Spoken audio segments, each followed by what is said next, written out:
பாதை அதற்கொரு பயணம்.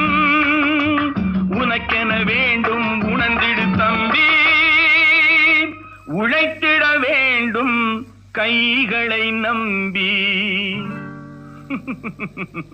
எத்தனை பெரிய மனிதனுக்கு எத்தனை சிறிய மனம் இருக்கு.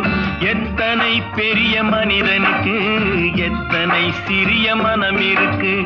எத்தனை சிறிய பறவைக்கு எத்தனை சிறிய பறவைக்கு எத்தனை பெரிய அறிவிருக்கு. எத்தனை பெரிய மனிதனுக்கு எத்தனை சிறிய மனம் இருக்கு.